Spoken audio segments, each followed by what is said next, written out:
Should work in a second. 1 minute, please.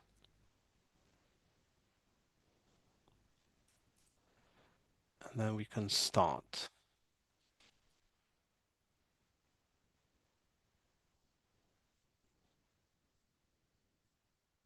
Yes, it works. Okay.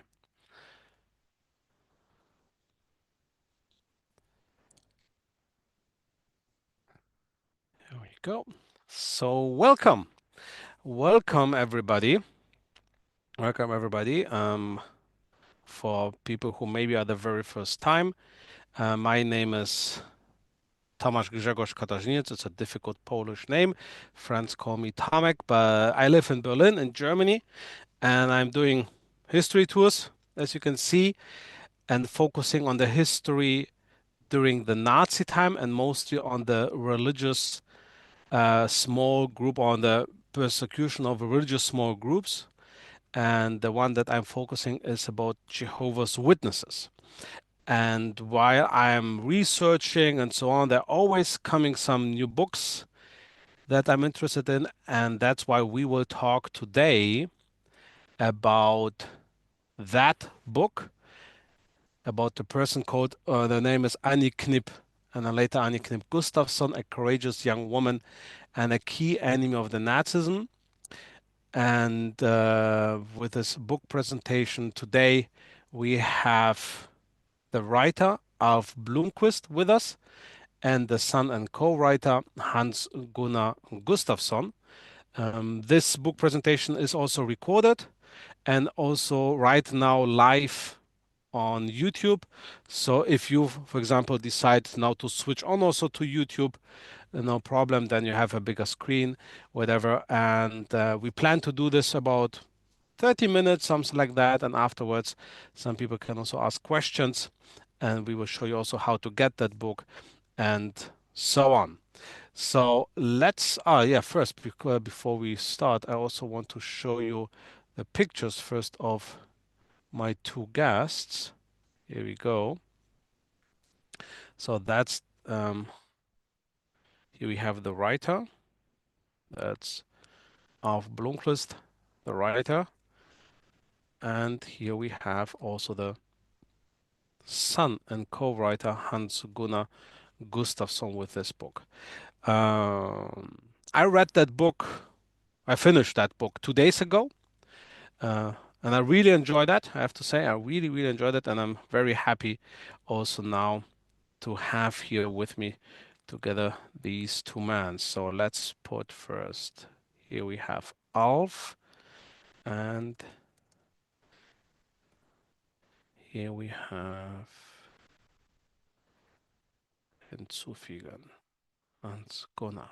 Yes, so Mr. Alf Blomqvist and Mr. Hans Gunnar Gustafsson. Just for, we met a few times, so that's why also we decided not to call us by Mr. Katarzyniec because they were afraid they will be not easily to call my name. So we call ourselves by first names, right? So welcome, Alf. Welcome, Hans Gunnar. Happy to have you here. We're doing fine. Very good. So you both are in Sweden right now, yes? Yes. Yes. Yes. So we have international Sweden, Berlin, Germany, and most of the viewers are from the United States, UK. We have some Swedish, Spanish people, also some Germany. I wonder if there are also some Swedish people here. Maybe we will get to know this. We will get to know this later. We will see. And that's the book. Let me just show you the picture of the book. Oh, here we go. That's the book that we are talking about. Here we go. That's the book, Anni Knipp Gustavsson. And that's also Hans Gunnar Gustafsson, mom. And this is what we will talk about. So maybe we thought if you could introduce yourself. Maybe Hans Gunnar, do you want to start first? I can introduce myself. First of all, you can hear my voice. Yes. 2 hours ago, I didn't have a voice, so we will see how it works out. Hopefully good. I hope you will keep it for the next 30 minutes. Yeah, exactly. I live in Sweden. I live in a small town called Älmhult. It's about 2 hours from Copenhagen. And this town is just known for one thing. That is the IKEA head office of the world. The town is 18,000 and here 6,000 working for IKEA. You So too? yeah, that is like many commute in and so, but it's a lot of people from all. We think in this little town it's about people from 50 different countries, so it's very international, little small town here. Very nice in that sense. I'm married. My wife is on here somewhere. Her name is Deborah Gustavsson. If you look somewhere, maybe you find her, or maybe Moyer. She's American. We have, kids. I have 4 daughters, and she has a son down in Italy. Deborah is American, so you can probably relate to her. Yeah, we shall talk about my mother, and that was a little presentation of me. Thank you. Thank you. Alf. Yes, I will try to speak in English. It's rather difficult for me, but I will try. I'm living in Nyköping, 100 kilometers south Stockholm. You have a map to show. Oh, yes. Yes. Sorry, I had some internet connection problems for a second. Yeah. Here we go. So maybe we start with the world, right? That's easier. And Stockholm, northern part of Europe or Sweden. Our American people can understand where we come from. Yes. Nyköping, just det. Here I live. I have 4 children, and one of them lives here in Nyköping, and we have our grandchildren here. I am married since 58 years ago. We married 1966. Wow. What do you want to know more than that? Yeah. We will talk more about the writing. But maybe one question. Is it that book, is it the first time you ever wrote something, or do you have a little bit more experience in writing? For my part, it started with the museum here in Nyköping. They were working on an exhibition and asked for information about the congregation. Ah, okay. And because I have been in publicity department or media in several of our larger gatherings, the brothers asked me to take care of this project. And So let me show maybe also that that's the museum, right? no, that's an old part of Nyköping, the castle of Nyköping. But this is Yeah, no, yes, you are so the right. Somlands Museum. Sörmlands Museum, yes. And it was during that work that I heard the name Anni Knipp. She had lived in a town 60 kilometers from here. The friends there had some information about Annie, and they told me that she has a son, Hans Gunnar, and of course, I contacted him.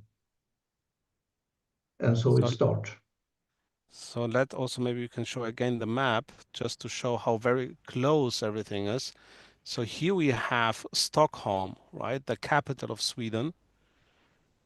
This is And the where coast you of live. How you Nyköping. how you say this again in Swedish? Because it sounds so difficult for us. Nyköping. Yeah, I don't see an S in the writing. Right? And this is where I the can say family. I can say it in an ironic, in a humor way. New Köping, York, New York. That's New York. That's Swedish yes. New York. Yes. No, you have to laugh. So here we go. We have so everybody who's from New York, now you know where the original New York is from. Okay. So the museum was asking you, or you did the research, and then you got the information about Anni Knipp. And have you heard about Anni Knipp before? No, not me. That was the first time. Okay. And then you found the information that her son is living very close to your place. Hans Gunnar, do you live close to me? Yeah, here I am. I live, it's about, what shall we say, 350 miles from Nyköping in the southern part of Sweden. So Miles. not next door, so to say. Not really. So also here for the France, here again Stockholm. Yeah. And here we have Copenhagen, and you live not far away from Copenhagen. Yeah. There I live. Exactly there. Exactly where you have your pin now. There I live. Okay, and so what happened next, Alf? After you heard about Hans Gunnar, there's a son, Anni Knipp, you contacted him. Yes. And what shall I say? We began to collect photos, notes, and documents about Hans Gunnar's mother. And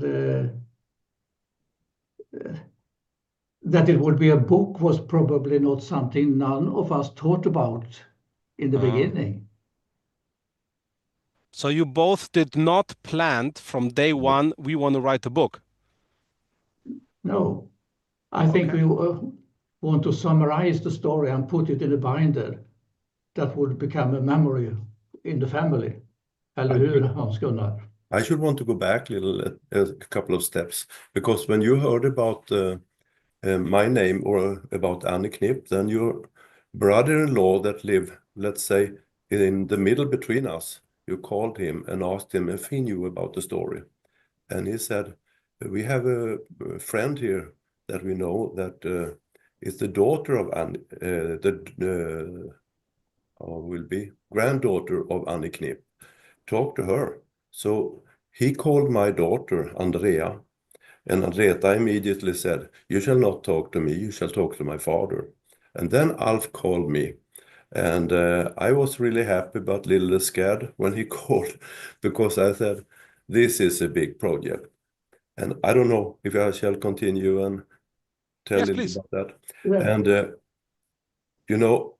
1995, we did a video with Jehovah's Witnesses headquarters in Scandinavia, or in Sweden at that time, about my mother. It was a 20-minute long video, and the outcome of that video was about, in the video Stand Firm, it was about 20 seconds, because the video was in Swedish, so they didn't understand so much about it. And then when the next video came, then shorten it, and then they shortened it again, and then she was gone. But then I was told, can't you write down her story? And direct after that video, we had to spend a whole day to about 12 hours, I think, or 10 hours at least, to do those 20 minutes. And they said to me, can't you try to interview her and find as much information as possible? And I started with that, to interview her with a little microphone and so. But then one day she was 87 years old at that point, so it was not so easy. And one day when I came back there and should continue, then she had fallen out of her wheelchair. So that was the end of that. So we couldn't continue. So when Alf called, then I was very happy, because now it was a possibility to start this again, because I could never have done this myself. I have so much material about her and about her life and her friends and everything. Mm. And you see, I took the short story. Yeah. Yeah, it's I think it's not easy if you have a lot of information to keep it short and still interesting, right? Because the problem is if you go too deep in the details, right, it can be confusing and complicated. So when was that? When was the first contact between you two? 2020. Yeah. During the pandemic. During the pandemic. Okay. And then we did So the so first book. it was the first time that you learned Zoom, right? Yeah, exactly. Yes. Yeah, more or less. Okay, and then you start to talk together. Hans Gunnar, you were telling Alf, showing everything, the stories, and and yeah, how was the writing? When did it started? When did you said, okay, let's make a book? We didn't say let's make a book. We Oh, didn't talk about making a book. We wanted to write down her story. For me myself, and for me it was important to, and I was so happy that Alf wanted to do this, to tell the story to my children and my grandchildren. I have 11 grandchildren, you know. So oh yeah, and so they can know this story, because it's a fantastic story. yeah, So in the end we had, how many did we have? 40, 50 PDF pages with a yeah. lot of information. And then I said, this will disappear, Mm.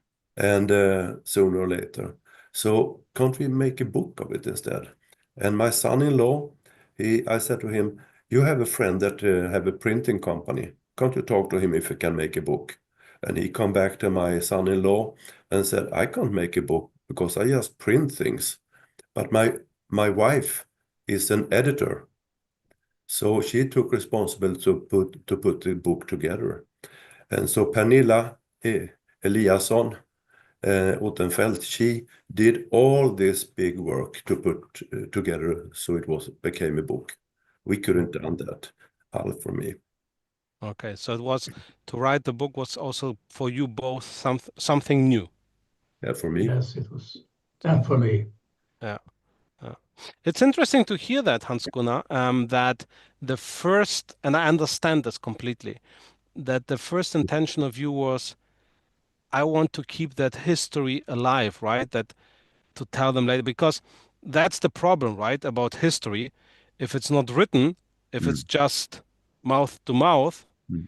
then the more people will tell, the more changes come. Mm. The more changes come. Even I did a mistake the first time when I met Hans Gunnar. I also misunderstood some things.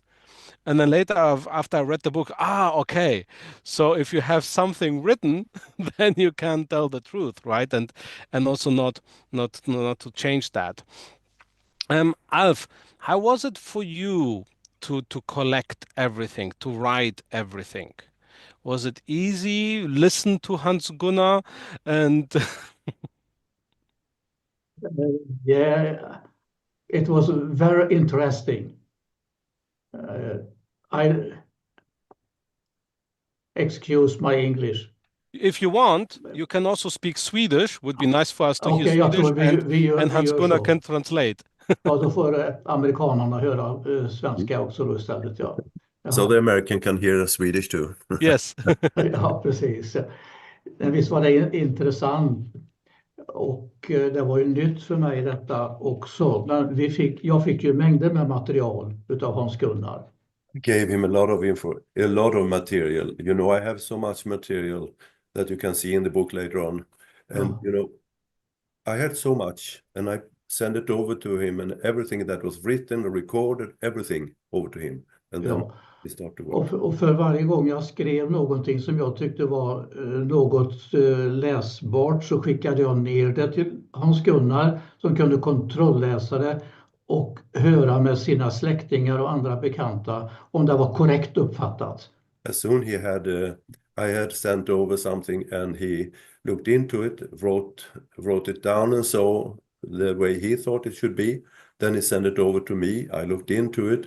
I talked to others that, there are some people that know a little about the story and so, for example, the girls and so. And then we sent it back and little by little, slowly, we continued that way. Sen fortsatte jag med att försöka då att hitta olika källmaterial och referensmaterial som man kunde hänvisa till för vidare läsning. So to have it really, what shall we say, historical facts, so to say. Yes. Alf did a really good job looking into references from the different literatures and whatever it could be in the world, we found something that was interesting and put it in there and so. So it was Så vi har en ganska diger referenslista i boken också. In the end of the book is a reference list. Yeah, I saw that. How long did you need this, Alf, to collect everything and the references? How long? I think it took 2 years. Oh, okay. Yeah. It's quite, especially for books with references, it's a lot of work, right? It's a lot of work. But very interesting. I like this writing. Yeah, I believe you. I believe you. Except the history of Anni Knipp, did you work also with other stories about Jehovah's Witnesses and the Nazi time?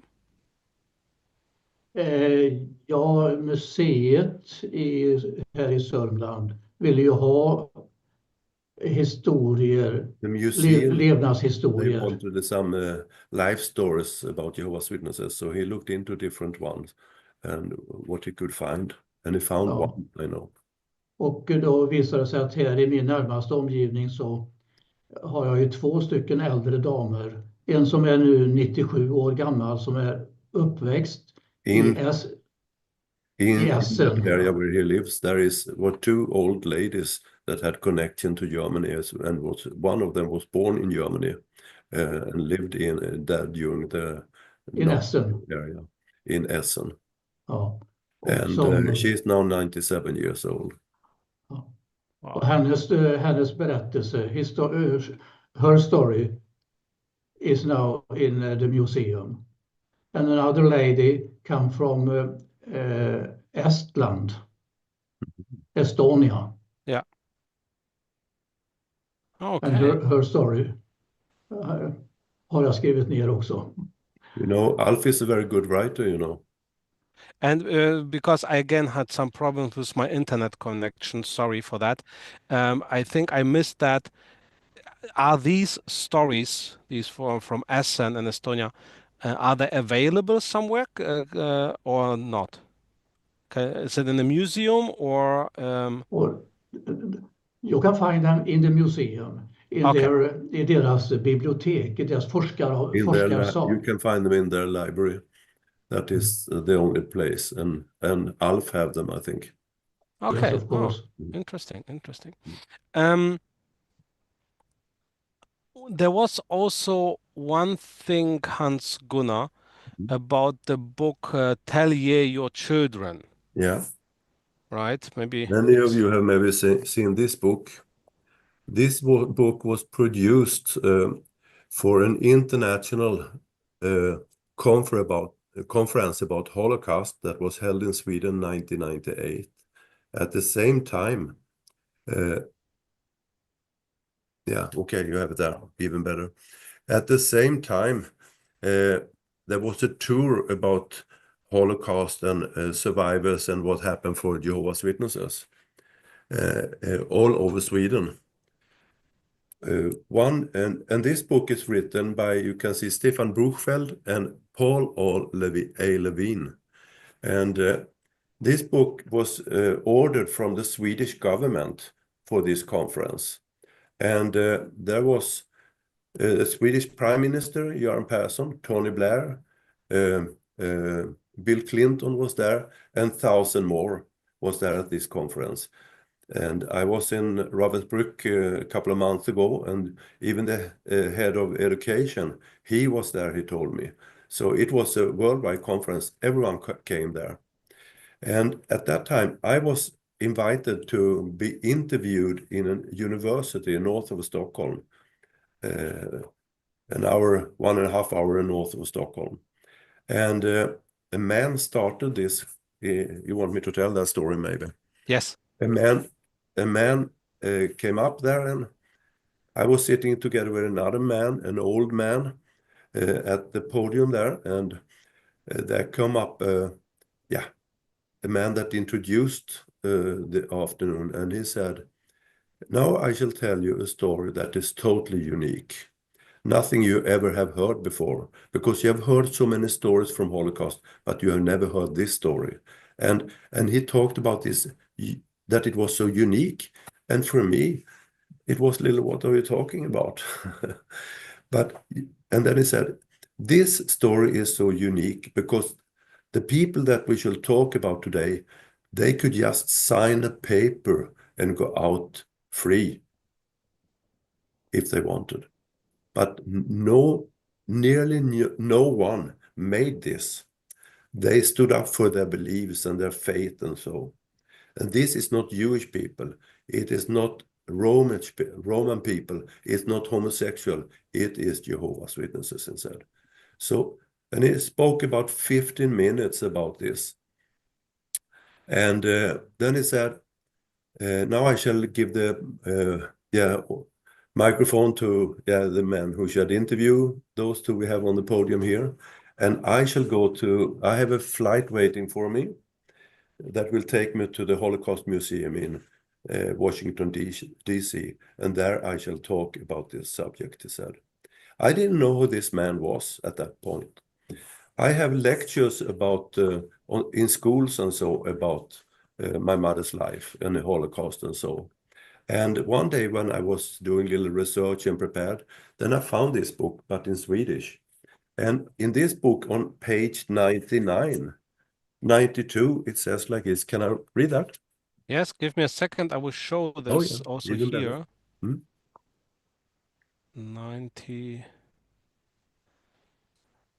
92, you said, right? 92. There. The churches remained silent, and leaders who protested were left untouched. However, many priests were sent to camps, and some lost their lives. The country's 20,000 Jehovah's Witnesses refused to swear an oath of alliance to Hitler and Nazi Germany. This refusal to submit was remarkable, as merely signing a document would have spared them. Few, however, chose this option. They were taken by thousands to the camps, where some 25% were killed. Sorry, you're losing your voice. No problem. But when I read this, and it also said in the foreword, it's not much written, but those words confirm how strong Jehovah's Witnesses were and what they stood up for. And now I understood who Paul A. Levine are. If you have seen this book about the lion, Simone Liebster's book, he have read the historic overview of the book, and it is field doctor Paul A. Levine. And I wanted him to write in this book too, but he died some years before we started up this project.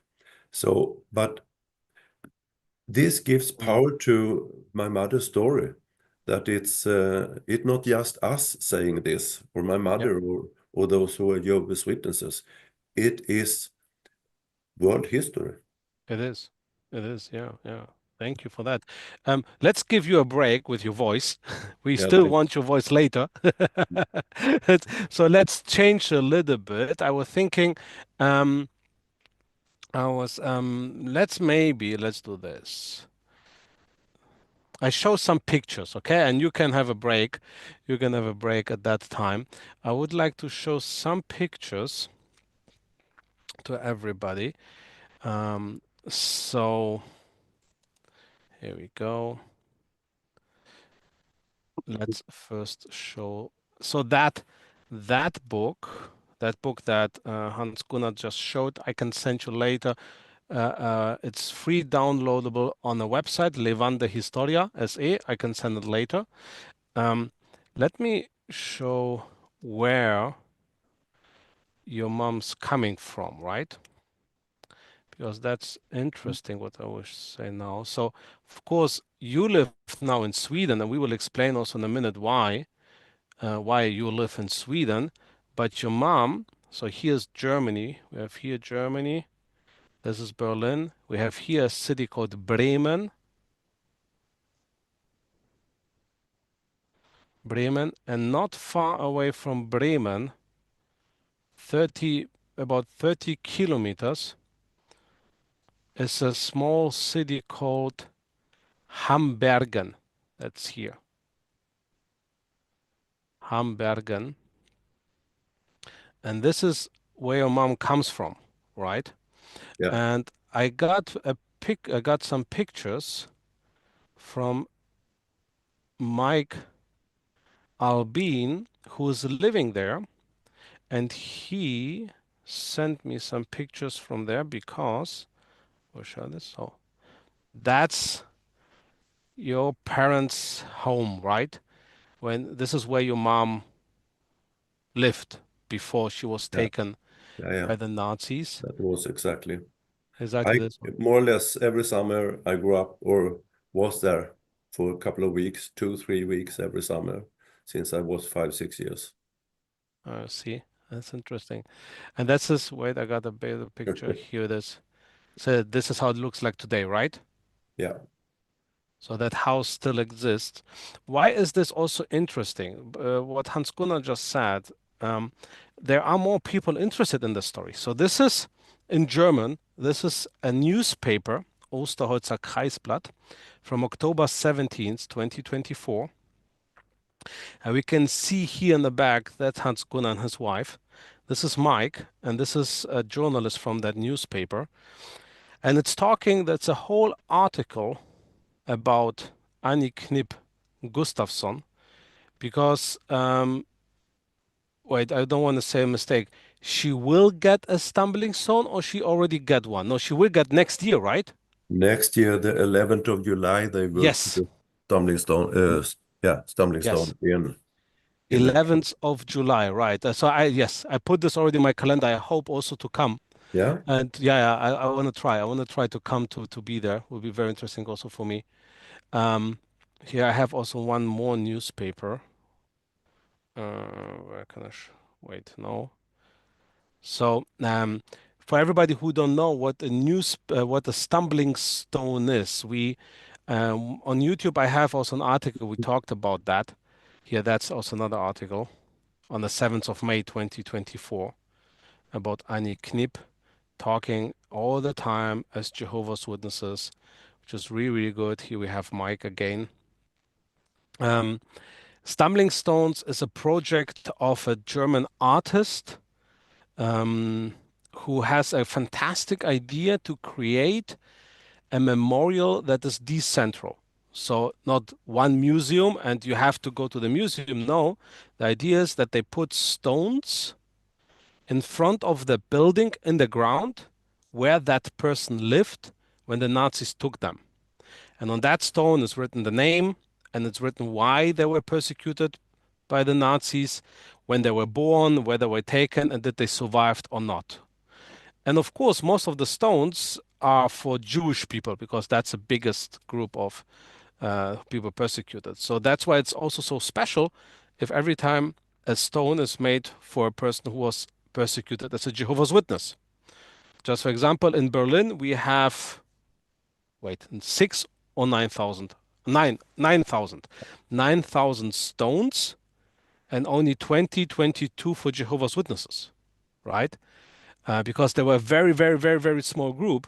But as Hans Gunnar just read in this book, a high percentage was persecuted of them. That's the difference. So it's also very special that in a small city like Hamburgen, it's a very, very small village for comparing to Berlin, right? There will be next year in July a small stone remembering her. And everybody, when people walk there, they can see, okay, and just think for a minute, oh, here lived a person. Her name was what? Anni Knipp. Oh, why she was persecuted? Oh, because she was a Jehovah's Witness, right? And then maybe people can think, okay, what did the Jehovah's Witnesses do that they were persecuted? How bad they have been, right? And they're realizing that's not the reason, yeah? Yes, Hans Gunnar. No, I would say that the community of Hamburg, and they have been very, very nice, and they really, I know Mike and the other guy, Hartmut Oberstech, they had good for the community, for the, what to say, government, for the commune. I don't know what to say, but they could talk to them for 1 hour about this. And they were really, really happy to, because they have to confirm that you can do those things. Yes. I have nothing to do with this. It's something they decided to do together with the group that work with the Stolpensteins. Yeah, right. Yeah, that's a good thing. Yeah, right. It's not like that I can come and put a stone there, or No, you no, can no. come put a stone. No, it takes also a few years to finish that, and it also costs money, of course, right? Yeah. It's not for free because somebody has to uh, create the stones. And also, I got now in the chat, yes, the stump. Maybe I can show you a stumbling stone Yeah, of. that's interesting. I think I no I of course I don't have a stumbling stone of your mom because that's not existing yet, Not but I yet. have a lot of stumbling stones of Jehovah's Witnesses in Berlin. For example, 1 second, please. Pictures. Here we go. Yes, this is how it looks like. 1 second, please.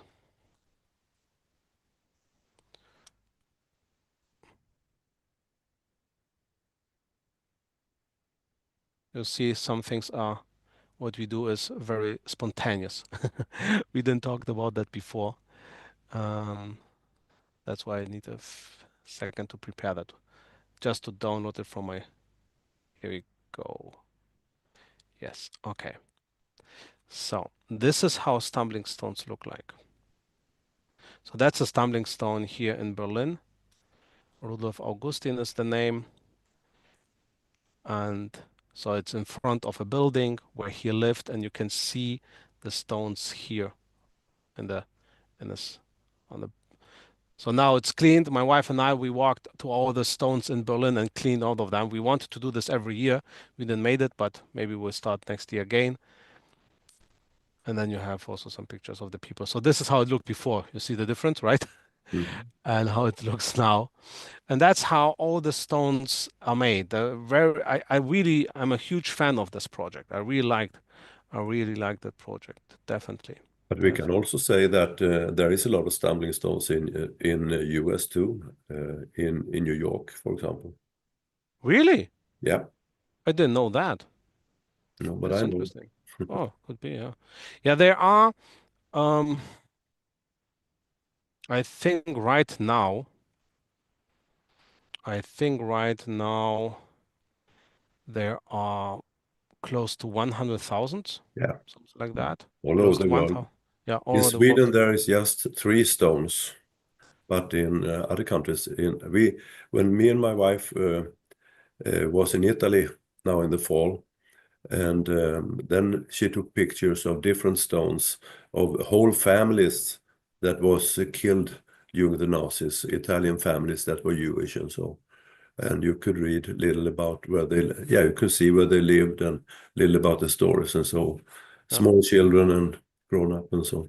Yeah, parents. that's it. Let's talk a little bit about the book here. I got the book here. Just a little bit. So everybody who's watching now and you hope that we will read now the book and we will tell you the whole story, no, we won't. No, we won't.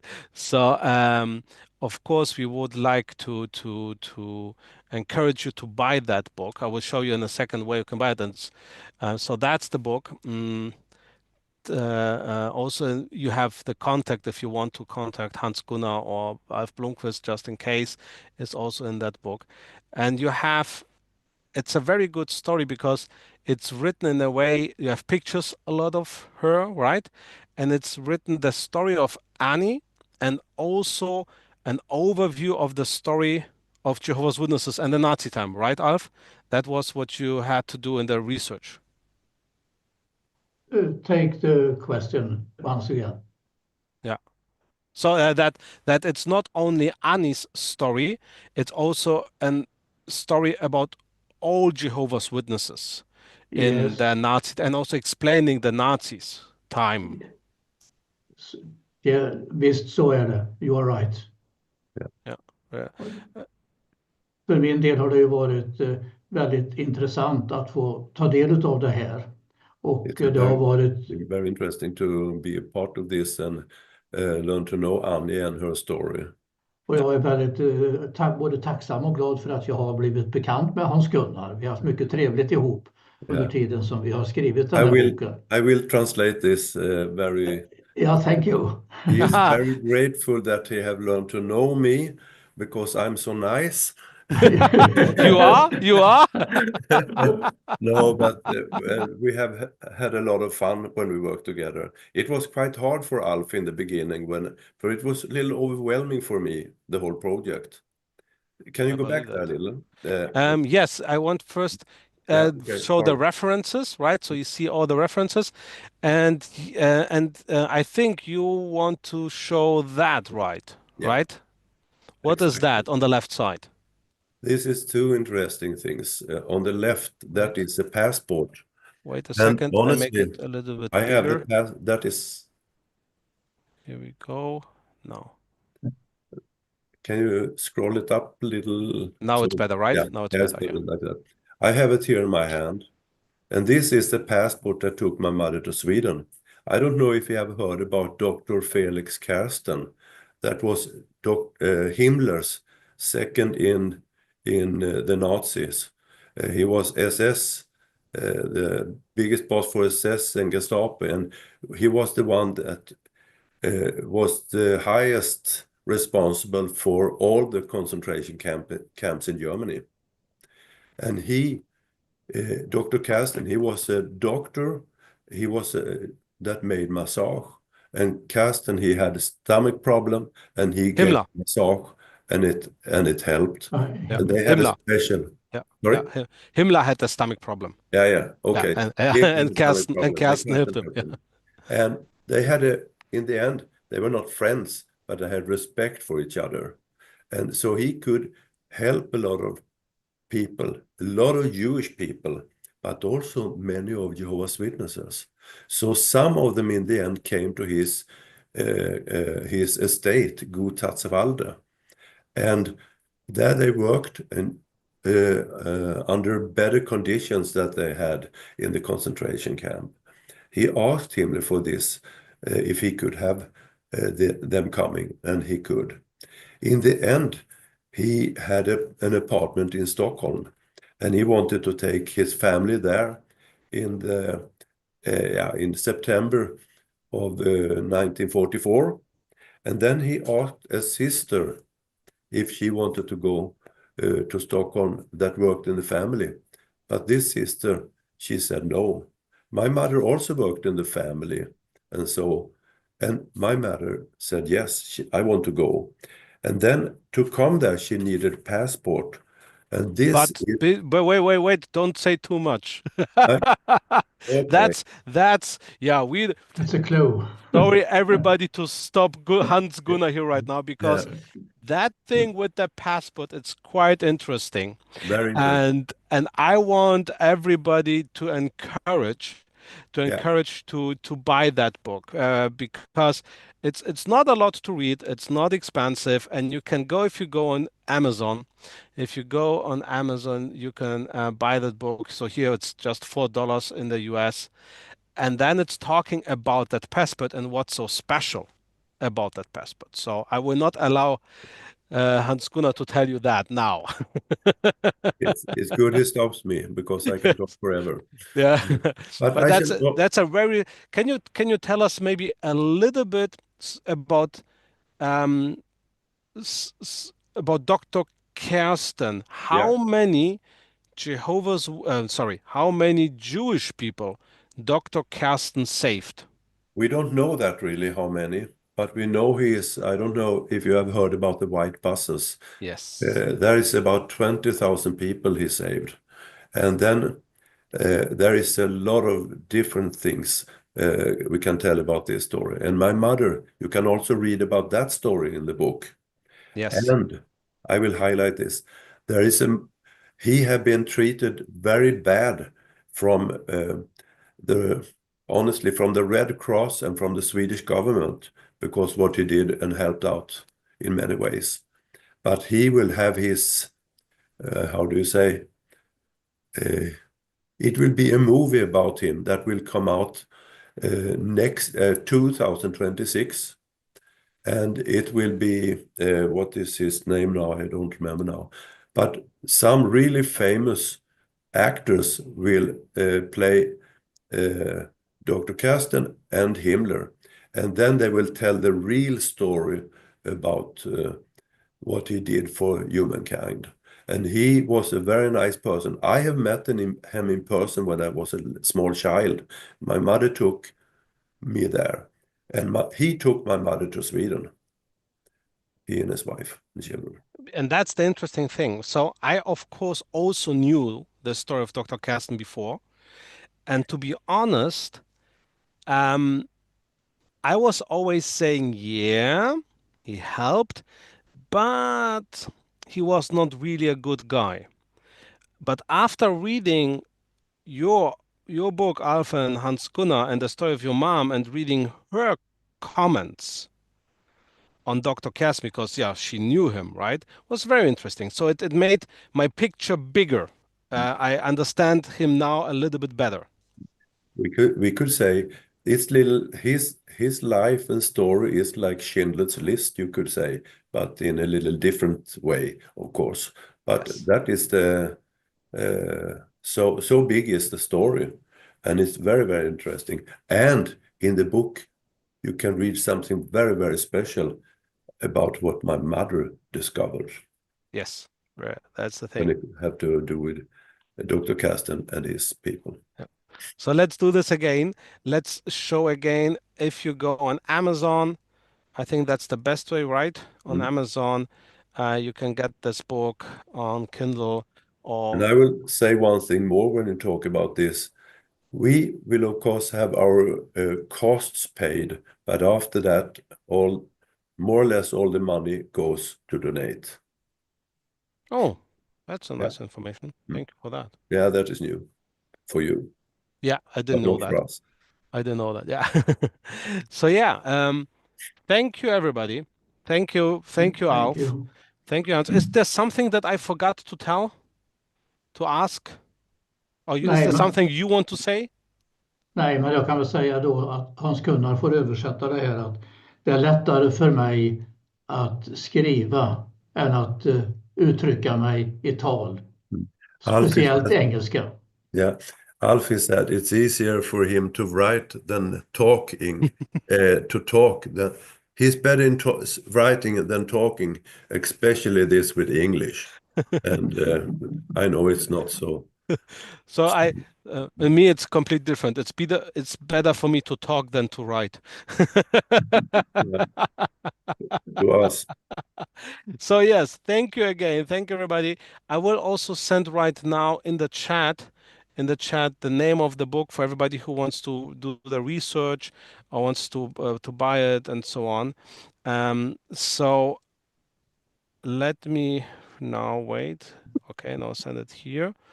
We will keep still recording, so we can now go to the to the question answer section, but I will stop the transmission to YouTube, right? So that will be not of everybody's names and so on. So the transmission to YouTube will be now stopped.